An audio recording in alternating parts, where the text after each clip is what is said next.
تصدرت امرأة مغربية عناوين الإعلام الدولي بعد أن أقدمت على جريمة صادمة، حيث قتلت حبيبها ثم قامت بطهي بقايا جثته وخلطتها ضمن طبق المكبوس، وهو طبق تقليدي من الأرز واللحم معروف في دول الخليج، وقدمته لعمال باكستانيين كانوا يشتغلون بالقرب من الطريق السيار في مدينة العين بالإمارات العربية المتحدة.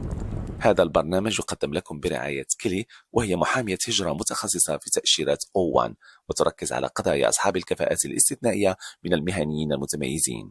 إذا كنت قد بنيت مشروعا مهما، أو قدت فرق عمل، أو ساهمت في الابتكار، أو حصلت على تقدير في مجالك، خاصة في مجالات التكنولوجيا أو الأعمال أو البحث أو عالم الفن أو الرياضة، فمن المحتمل أنك مؤهل للحصول على تأشيرة O1 في الولايات المتحدة الأمريكية.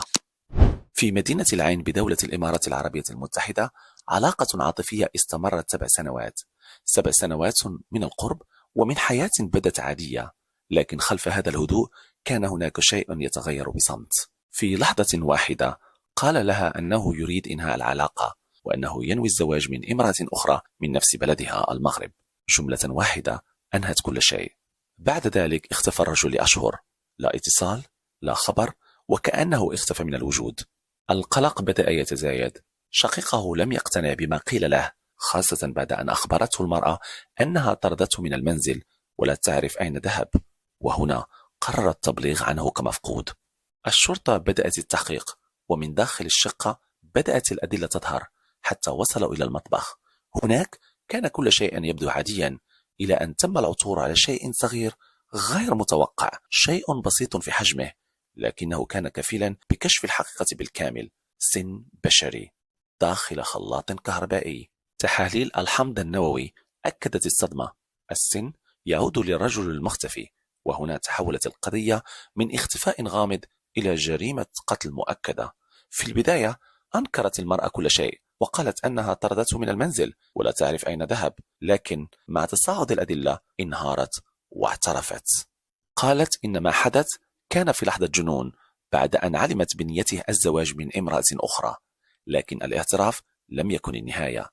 التحقيقات كشفت أنها لم تكن وحدها، حيث استعانت بصديقة لها للمساعدة في تنظيف الشقة والتخلص من آثار ما حدث. الصديقة أكدت للشرطة أنها رأت آثار دماء، لكنها لم تشهد الجريمة. أما ما فجر هذه القضية وجعلها تنتشر كالنار في الهشيم عالميا، فلم يكن فقط بشاعة الجريمة، بل الطريقة الصادمة التي حاولت بها طمس آثارها.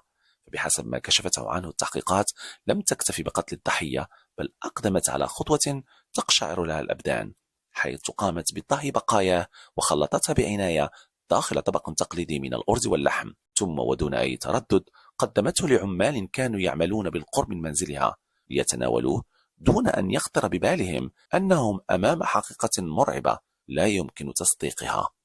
القضية لم تبقى محلية، بل تصدرت الإعلام الدولي وأثارت صدمة واسعة وتركت الكثير من التساؤلات.